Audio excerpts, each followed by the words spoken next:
నమస్తే, welcome to crunch TV. నేను మిరిషి. ఇక ఈరోజు మళ్ళీ వార్తల్లో అంశాలు తీసుకున్నట్టయితే, నేతన్నలకు రుణమాఫీ 4 వారాల్లో విచారణ షెడ్యూల్ నిర్ణయించండి.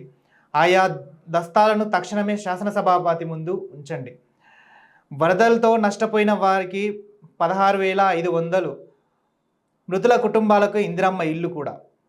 సో నేతన్నల విషయంలో నిన్న చూసుకున్నట్టయితే గౌరవ ముఖ్యమంత్రి రేవంత్ రెడ్డి గారు నిన్న నేతన్నలకు ఒక స్కీమ్ అనేది రిలీజ్ చేయడం జరిగింది. అయితే దాంట్లోకి కూడా రుణమాఫీ కూడా, దాంట్లో ఎవరైనా రుణమాఫీ ఉన్న వాళ్ళు కూడా ఎవరైనా ఉంటే వాళ్ళకి ఖచ్చితంగా రుణమాఫీ చేస్తామని చెప్పేసి నిన్న సీఎం రేవంత్ రెడ్డి గారు హామీ ఇవ్వడం జరిగింది. అలాగే ఇంకోటి, మృతులకు వరదల్లో ఉన్న కుటుంబాలను కూడా ఆదుకుంటాము, 16,500 నష్టపరిహారంగా వారికి ఇస్తామని చెప్పేసి పొంగిలేటి శ్రీనివాస్ రెడ్డి గారు కూడా చెప్పడం జరిగింది. అయితే వరదల్లో ఎవరైనా నష్టపోయి మృతి చెందిన వారికి కూడా ఇందిరమ్మ ఇల్లు కట్టిస్తామని చెప్పేసి ఆయన హామీ ఇవ్వడం జరిగింది. అయితే ఇంకోటి, నిన్న హైకోర్టు తీర్మానం కూడా ఎమ్మెల్యేల అనర్హతపై అంశంపై 4 వారాల్లో విచారణ షెడ్యూల్ నిర్ణయించండి అని చెప్పేసి మన హైకోర్టు కూడా ఆదేశించడం జరిగింది. దాని గురించి మరి బీఆర్ఎస్ పార్టీ నుంచి కాంగ్రెస్ పార్టీకి వెళ్ళిన వాళ్ళు ఎవరైతే ఉన్నారో వారికి ఇది వర్తిస్తుందని క్లియర్గా తెలుస్తుంది. ఒకవేళ అలాంటిదే కనుక ఉంటే మధ్యంతర ఎన్నికలు వచ్చే అవకాశం ఉందా లేదనేది వేచి ఉండక తప్పదు. మరి ఈ రోజు కూడా అంశానికి తీసుకున్నట్టయితే కొంతమంది కాలర్స్ సిద్ధంగా ఉన్నారు, వారిని అడిగి తెలుసుకుందాం. హలో, నమస్తే అండి. హలో, నమస్తే అండి. నమస్తే. నమస్తే, ఎక్కడి నుంచి మాట్లాడుతున్నారు, మీ పేరు? నా పేరు మధు అండి, నేను హైదరాబాద్ నుంచి మాట్లాడుతున్నాను. ఓకే. హైకోర్టు పిటిషన్ గురించి 4 వారాల్లో విచారణ షెడ్యూల్ అని చెప్పేసి నిన్న ఒకటి ఇచ్చారు కదండి. అండ్ ఇంకోటి, మన బీఆర్ఎస్ పార్టీ నుంచి కాంగ్రెస్ పార్టీలోకి వెళ్ళిపోయిన వారికి కూడా ఇది వర్తిస్తుంది అంటారా? అంటే దీని మీద ఉందంటారా ఖచ్చితంగా? ఖచ్చితంగా ఉండాలండి. ఎందుకంటే ఒక పార్టీ మీద గెలిచి ఇంకో పార్టీలోకి వెళ్ళి అదే అధికారం అక్కడ చెలాయిస్తా అంటే అది సభ్యం కాదు. ఎందుకంటే ప్రజలు ఎన్నుకున్నది ఒక పార్టీని నమ్ముకొని, ఒక అభ్యర్థిని నమ్ముకొని. ఎందుకంటే వీళ్ళు ఒక పార్టీని నమ్ముకొని ఆ పార్టీ తరఫున తనకు గెలిపిస్తే తన పార్టీ మారి వేరే పార్టీలోకి జంప్ అవడం అన్నది గెలిచిన తర్వాత అది ఎంతవరకు సభ్యం అన్నది అంటే గెలిచిన ఒక క్యాండిడేట్ అనేది అర్థం చేసుకోవాలి. ఓకే, అంతేగాని ఎక్కడో వేరే పార్టీలో గెలిచేసి మరి వేరే పార్టీలోకి వెళ్ళిపోయి అంటే వాళ్ళు స్వలభ లబ్ధి కోసం చూస్తున్నారు తప్ప ప్రజల క్షేమం కోసం మరి చూడట్లేదు. అంటే గతంలో తీసుకున్నట్టే కూడా కేసీఆర్ కాంగ్రెస్ పార్టీ నుంచి గెలిచి బీఆర్ఎస్ పార్టీలోకి వెళ్ళిపోయిన వాళ్ళు కూడా ఉన్నారు కదండి మరి గత ప్రభుత్వంలో. నేను అదే అంటున్నా కదండి. ఇప్పుడు అధికారంలో ఉన్న వాళ్ళు కానివ్వండి, ప్రతిపక్షంలో ఉన్న వాళ్ళు కానివ్వండి, ఎవరైనా కానీ ఇప్పుడు పార్టీ అధికారంలో ఉన్నప్పుడు, పార్టీ మంచి పొజిషన్ లో ఉన్నప్పుడు అక్కడ ఆ పార్టీలో గెలిచి దాన్ని పనిచేసిన వాళ్ళు చాలా మంది ఉన్నారు. అండ్ ఆ పార్టీ ఎప్పుడైతే అపోజిషన్ కి వచ్చేసరికి వాళ్ళు అంటే అధికార పార్టీలోకి మారడం అనేది ఇది మన కొన్ని సంవత్సరాల చూస్తూనే ఉన్నాం ఇది. ఓకేనా? సో సరే, మీరు పార్టీలు మారండి, ఏదైనా మారండి, కానీ మీరు గెలిచిన తర్వాత మీరు ఏం చేస్తారని మేము ప్రశ్నిస్తాం కంపల్సరీ. ప్రజలు ఏంటంటే ఏదో మీరు ఇదేమో అసత్యం మాట కాదు కదండి, గెలిచిన ఇటైతే అటు అయితే ఇటు అన్నట్టుగా ఏది పడితే చేస్తా అంటే ప్రజలు దాన్ని అంగీకరించరు. అంటే మధ్యంతర ఎన్నికలు వచ్చే ఛాన్స్ ఉందంటారా? రావాలండి. ఇలాంటి ఎన్నికలు వస్తేనే ప్రజల్లో మార్పు వస్తుంది. అండ్ ఈ గెలిచిన పార్టీ అంటే ఈ పార్టీ నుంచి ఆ పార్టీ కుమ్మక్కయ్యే ఈ క్యాండిడేట్స్ ఎవరైతే ఉన్నారో వాళ్ళు కూడా బుద్ధిలాగా వస్తుంది అనమాట. ఎందుకంటే ఒకసారి బుద్ధి చెప్తే మళ్ళీసారి ఇంకోసారి అలాంటి తప్పు చేయరు వాళ్ళు. నన్ను ఎవరు అడుగుతున్నాడు లేని ఒక అధికారంలోనే వాళ్ళు ఇలాంటి డెసిషన్లు తీసుకుంటున్నారు అనమాట.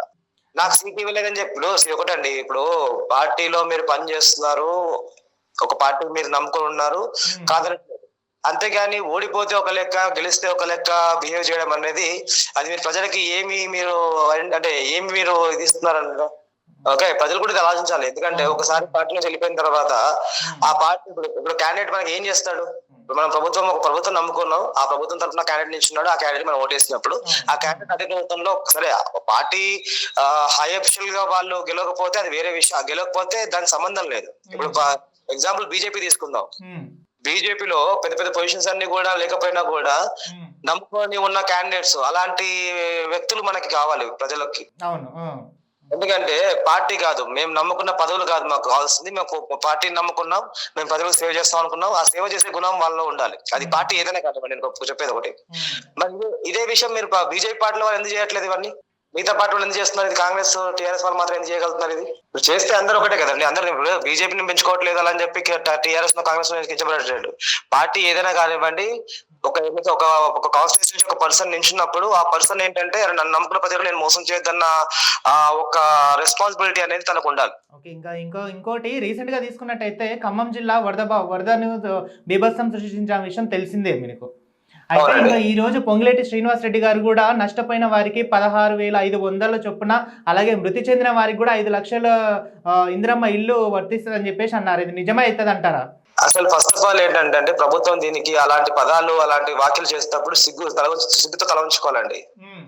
ఎందుకంటే ఇలాంటి విపత్తు వచ్చినప్పుడు హ్మ్. మీరు ముందుగా రెడ్ అలర్ట్ ప్రకటించాలి. హ్మ్. ఎందుకంటే వాతావరణ శాఖ పరివార శాఖ ఎవరైతే ఉంటారో వాళ్ళు ముందు మీకు ఇన్ఫర్మేషన్ అనేది మీకు చెప్పింటారు. ఈ కైండ్ ఆఫ్ సిచ్యువేషన్ రాబోతుందని చెప్పేసి. అప్పుడు మీరు ప్రజలకు ఎందుకు మీరు ముందే అలర్ట్ ఇవ్వలేదు? ఓకే, నష్టం ఇలాగా జరుగుతుంది కాదనట్లేదు. అట్లీస్ట్ ఇప్పుడు ప్రాణాలు కోల్పోయే సిచ్యువేషన్ వస్తుంది అంటే మీరు అలర్ట్ ఇవ్వాలి కదా. అంటే ఇక్కడ మీరు విఫలమైనట్టే కదా. సో మీరు ఇప్పుడు మొత్తం అయిపోయిన తర్వాత గట్టెక్కిన తర్వాత మీరు వచ్చేసి మేము ఇది చేస్తాం అది చేస్తాం అనుకోవడము, ఇక్కడ కూడా రాజకీయ మాటలు మాట్లాడుతున్నారు తప్ప ఒక మానవత ఈ దృఢంతో ఎక్కడ మీరు మాట్లాడుతున్నట్టు కనబడట్లేదు మాకు. అంటే ఇంకోటి ఈ కాంగ్రెస్ గవర్నమెంట్ కూడా 6 గ్యారంటీలు అమలు చేస్తుంది గదండీ మరి. గ్యారంటీలు అనేది ఏంటంటే అండి, ఫస్ట్ ఆఫ్ ఆల్ ఈ ప్రభుత్వాలు ఏంటంటే ఈ ఫ్రీ సూచనలు కానీ ఫ్రీ పథకాలు కానీ ఫస్ట్ ఆఫ్ ఆల్ తీసేయాలండి. ఓకేనా, ఇవన్నీ ఏంటి అంటే ఇప్పుడు మనము ఓటు బ్యాంకింగ్ ని వాళ్ళని మభ్యపరచుకోవడం తప్ప వేరే దానికి ప్రయోజనం లేదు. ఎందుకంటే గెలిచిన తర్వాత ఇప్పుడు మీరు అడిగారు కదా, హైకోర్టు దీన్ని మనకి ఏమంటారు రీ ఎలక్షన్ జరగడము, బై ఎలక్షన్ జరగడం అనేసి ఇలాంటి హామీలు ఇచ్చిన తర్వాత వాళ్ళు ఏమన్నారు, with in 1 month, with in 3 months లో మేము చేస్తామని చెప్పి అప్పుడు హామీలు తీసుకొని 100 రోజులలో 6 గ్యారెంటీలు అమలు చేస్తామని చెప్పేసి గౌరవ ముఖ్యమంత్రి రేవంత్ రెడ్డి గారు స్పష్టించడం జరిగింది. అదే 100 రోజులు అమలు చేస్తామని చెప్పారు. మరి గెలిచిన తర్వాత పార్టీ గెలిచి ఎన్ని రోజులు అవుతుంది, మరి ఎలాంటి చేశారు? అండ్ రైతులకు రుణమాఫీ అని చెప్పారు. ఫస్ట్ ఆఫ్ ఆల్ రైతులను మభ్యపెట్టారు. వాళ్ళు ఎన్నో ఆశలతోటి, ఇప్పుడు రైతు వెన్నుమొక్క మన దేశానికి. సరే, మిగతావి రైతును కాకుండా మిగతా వాళ్ళందరూ పక్క పెడితే రైతుకి ఒక భరోసా ఇచ్చినప్పుడు ఆ భరోసాని మీరు దాన్ని అమలు చేయలేకపోయారు. ఓకే, అండ్ ఇంకొకటి ఏంటంటే ఈ ఫ్రీ పథకాలు ఏవైతే ఉన్నాయో, ఫస్ట్ ఆఫ్ ఆల్ అవన్నీ ఫ్రీ పథకాలు అనేది ఒక విద్యా వైద్య తప్ప మిగతా అన్ని కూడా ఫ్రీ అనే పదం తీసిపడేయాలి. అండ్ ఇది గత కొన్ని సంవత్సరాల నుంచి కాంగ్రెస్ ప్రభుత్వం ప్రజల్ని ఇదే మభ్యపెట్టి వాళ్ళు ఓటు బ్యాంకింగ్ గా మార్చుకొని ఈ ఫ్రీ ఫ్రీ ఫ్రీ ఫ్రీ అనే పదాలు పెట్టుకొని వాళ్ళు ఇన్ని రోజులు రాజకీయంలో రాజ్యం వేలారు. కానీ ఇప్పుడు కూడా ఈ డిజిటలైజ్డ్ సొసైటీలో ఉండి కూడా ఇప్పటికీ ఈ ఫ్రీ అనే పథకాలు వాడుతుంటే వాళ్ళు ఎంత మూర్ఖులని చెప్పాలి నేను. తెలంగాణలో కాంగ్రెస్ గవర్నమెంట్ సఫలమైందంటారా, విఫలమైందంటారా? సఫలమైందని చెప్పలేనండి. అలానే విఫలమైన కూడా చెప్పలేను. ఎందుకంటే కొన్ని కార్యక్రమాలు చేస్తున్నారు, పర్లేదు కొన్ని కార్యక్రమాలు. మరి ఇప్పుడు ఎందుకంటే వాళ్ళు గత 10 సంవత్సరాల తర్వాత మళ్ళీ ఇప్పుడు పుంజుకున్నారు కాబట్టి కొంచెం సమయం పడుతుంది. ఏ గవర్నమెంట్ కైనా అది పార్టీ పరంగా పక్క పెడితే గవర్నమెంట్ ఏది ముందుకు వచ్చినా కూడా దాని లోటుపోట్లు అన్ని చూసుకున్న తర్వాత కొంచెం దాన్ని సెటిల్ చేయడానికి కొంచెం టైం పడుతుంది కాబట్టి సో నేను విఫలమైందని చెప్పలేను, సఫలమైందని కూడా చెప్పలేనండి. సో మోడరేట్ గా నడుస్తుంది, బట్ కొంచెం పనులు వేగవంతంగా జరగాలి కొన్ని. హైడ్రాది మొన్న టాపిక్ తీసుకున్నట్టయితే హైడ్రాబాద్ దాని మీద కూడా స్పెషల్ ఫోకస్ నడుస్తుంది. అది అలాగే కంటిన్యూ అవుతుంది అంటారా? అది కంటిన్యూ జనరల్ గా చెప్తా కదండి, కంటిన్యూ అవ్వాలి. కాకపోతే ఏంటంటే ఆ కంటిన్యూ అయ్యేటప్పుడు కూడా అందులో ఎంత వరకు ఏంది అనేది ముందంతస్తుగా నోటీసులు అనేది గత ప్రభుత్వంలో ఇచ్చారా లేదా తర్వాత విషయం. వీళ్ళు వచ్చిన తర్వాత నోటీసులు ఇచ్చి వాళ్ళ సర్టెన్ పీరియడ్ ఆఫ్ టైం ఇచ్చి దానికి వాళ్ళు సంజాయిషి చెప్పుకోండి, దానికి ఏదైనా ఫర్దర్ గా యాక్షన్ తీసుకుంటాం ఈ పట్ల టైం ఫ్రేమ్ ఇచ్చి చేస్తే అది పద్ధతేనండి. ఓకేనా, ఎందుకంటే అక్రమ కట్టడాలు అనేది ఏంటంటే మనకి డబ్బులు ఉన్నాయి కదా అని చెప్పేసి నేను నేల మీద కట్టుకుంటాను అనుకుంటే మాత్రం అది ఎంతవరకు అది ఒప్పుకోరు. అది ఎందుకంటే చాలా విషయాల్లో ఇప్పుడు చాలా సందర్భాలు ఉన్నాయి, చాలా వాస్తవాలు చాలా ఉన్నాయి.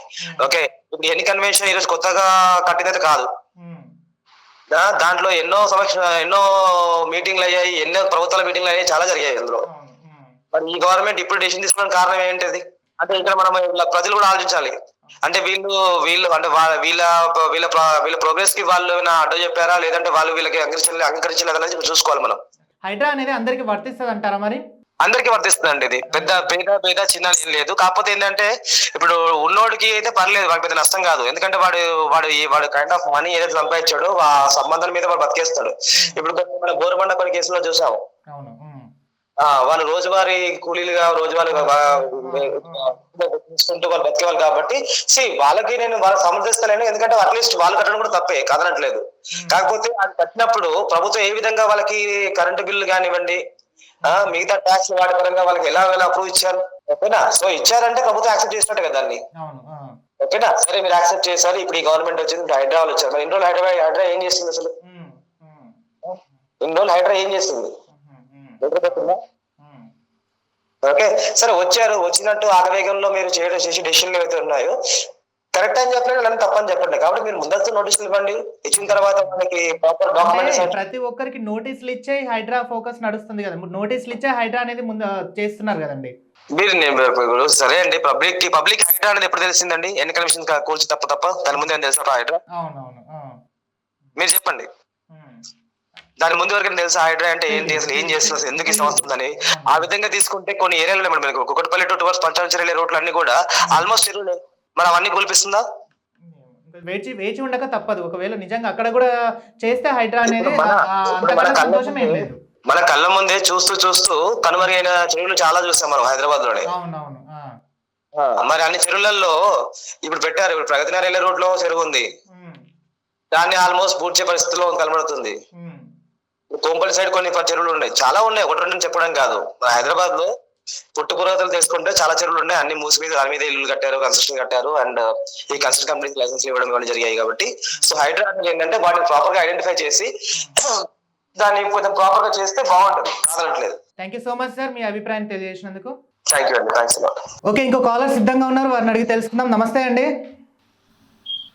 హలో నమస్తే అండి. హలో నమస్తే అండి. నమస్తే అండి, ఎక్కడి నుంచి మాట్లాడుతున్నారు, మీ పేరు? సార్ మేము కొల్లాపూర్ నుంచి మాట్లాడుతున్నాం, శ్రీకాంత్. ఓకే సార్, చెప్పండి. అంటే ఇప్పుడు హైకోర్టు ఒక 4 వారాల విచారణ స్కెడ్యూల్ నిర్ణయించండి అని చెప్పేసి ఉంది కదండి. అవునవునవును, ఎమ్మెల్యేల అనర్హత. ఎమ్మెల్యేల అనర్హత. అవును. అంటే ఇది మళ్ళీ మధ్యంతర ఎన్నికలు వచ్చే ఛాన్స్ ఉందంటారా? సార్ నిజంగానే హైకోర్టు తీర్పును గౌరవిస్తూ రాజ్యాంగబద్ధ వ్యక్తి అయిన స్పీకర్ గారి యొక్క నిర్ణయాన్ని బట్టి ఉంటది. ప్రతిదీ కోర్టు తీర్పుల ద్వారానే అన్ని ఇంప్లిమెంట్ కావట్లేదు కదా సార్. ఒక సజెషన్ ఇచ్చింది హైకోర్టు, స్పీకర్ గారు నిర్ణయం తీసుకోవాలి. నిజంగానే హైకోర్టు తీర్పును గౌరవించి స్పీకర్ గారు ఆ నిర్ణయం తీసుకుంటే వాళ్లకు అనర్హత వేటు వేస్తే అనంతరం 6 నెలల్లో ఎన్నికలు నిర్వహించాల్సిన అవసరం ఉంటది. మరి ఇప్పుడు మొత్తం స్పీకర్ గారి చేతిలో ఉంటది. న్యాయస్థాన తీర్పులను గౌరవిస్తామని చెప్పేసి మంత్రి పొన్నం ప్రభాకర్ గారు కూడా అన్నారు కదండి. Okay sir. అయితే సార్ నాకు తెలిసి తెలంగాణ రాష్ట్రంలో హైకోర్టు తీర్పు ఇట్లా అనర్హత వేటుపైన హైకోర్టు తీర్పులు ఇది ఒకటే కాదనుకుంటా, మేబీ సుప్రీంకోర్టు వరకు కూడా వెళ్ళిన దాఖలాలు చాలా ఉన్నాయి. అక్కడక్కడ ఆయా రాష్ట్రాలలో ఆ స్పీకర్లు ఆ రాష్ట్ర శాసనసభలో తీసుకున్న నిర్ణయాన్ని బట్టే వాళ్ళు నడుచుకున్నారు. ఇది ఈ రోజు కొత్త కాకుంటది నాకు తెలిసి. కాబట్టి స్పీకర్ గారి నిర్ణయమే ఫైనల్. అది హైకోర్టు కావచ్చు, సుప్రీంకోర్టు కావచ్చు. ఎందుకంటే రాజ్యాంగబద్ధంగా ఎన్నికైనటువంటి స్పీకర్ గారు, రాష్ట్రపతి వీళ్ళంతా ఈక్వల్. కాబట్టి వారి నిర్ణయం మేరకే ఆ తీర్పు అనుసరించబడి ఉంటుంది. ఆ తర్వాతనే ఎలక్షన్లు వస్తాయా లేవాలని తెలుస్తుంది. అయితే ఇంకొకటి ఏంటంటే పదవులు అనేటివి ఏవి ఉండవని చెప్పేసి అటు కేటీఆర్ గాని, తర్వాత హరీష్ రావు గారు గాని కూడా నిన్న వ్యాఖ్యలు చేశారు కదండి. సార్ అంటే గతంలో బీఆర్ఎస్ ప్రభుత్వం కూడా కొంతమంది కాంగ్రెస్ ఎమ్మెల్యేలను తీసుకెళ్లింది. ఆ రోజు కూడా వాళ్ళు హైకోర్టు వరకు వెళ్ళారో లేదో తెలియదు, కానీ అది కూడా వీళ్ళకు వర్తిస్తుంది కదండి. ఈ రోజు వీళ్ళ ప్రభుత్వం వీళ్ళు బెనిఫిట్ అవుతుందని చెప్పి వాళ్ళు కోర్టుకు వెళ్ళడం, మరి ఆ తర్వాత మళ్ళీ ఒకసారి వీళ్ళు కోర్టుకు వెళ్ళడం అనేది ఎప్పుడు జరుగుతూనే ఉంటది. ఇట్లాంటివి దేశంలో 70 సంవత్సరాల కాలంలో అనేక సార్లు అనేక శాసనసభలో జరిగి ఉంటది. ఆ తీర్పులను అనుసరించే ఇప్పుడు కూడా స్పీకర్ నిర్ణయం తీసుకుంటారు. వీళ్ళు డిమాండ్ చేసినంత మాత్రాన వీళ్ళ డిమాండ్ కు తలదూగి తల ఉంచి నిర్ణయం తీసుకోవాల్సినటువంటి అనేది కరెక్ట్ కాదు. నేతన్నలకు కూడా రుణమాఫీ చేస్తామని చెప్పేసి నిన్న గౌరవ ముఖ్యమంత్రి గారు కూడా వెల్లడించడం జరిగింది. సార్ రుణమాఫీ అనేది కరెక్టే చేస్తున్నారు, కానీ దాంట్లో కొన్ని లోపాల వల్ల కొంతమంది జరగలేదు. అందరికీ తొందరలోనే వాళ్ళ గ్రీవెన్స్ ఏర్పాటు చేసి తొందరలోనే చేస్తామని చెప్పి తెలుపుతున్నారు. జరిగితే మంచిది, ప్రజలకు మంచి చేసిన వారు అవుతారు. ప్రభుత్వ పరంగా అయితే ప్రభుత్వం ఇప్పటి వరకు అనుకున్న పనులను నెరవేరుస్తున్నట్లుగా కనిపిస్తుంది. ఇంకా వాళ్ళు వాళ్ళ తగ్గట్టుగానే ప్రచార ఆర్భాటం కోసం మాత్రం ప్రతిపక్షాలు వాళ్ళ మీద దుమ్మెత్తి పోస్తున్నాయి. అది కూడా ప్రజలు కొంత గమనిస్తూనే ఉన్నారు, ఎవరు మంచి చేస్తారు ఎవరు చెడు చేస్తున్నారు. థ్యాంక్ యూ సో మచ్ అండి, మీ అభిప్రాయాన్ని తెలియజేసినందుకు thank you so much. Okay, చూసారు కదండి, ఇది హైకోర్టు నిర్ణయాన్ని ఖచ్చితంగా గవర్నమెంట్ శాసన సభాపతి గారు ఆమోదిస్తారా లేదా అనేది వేచి ఉండక తప్పదు. చూస్తూనే ఉండండి క్రంచ్ టీవీ.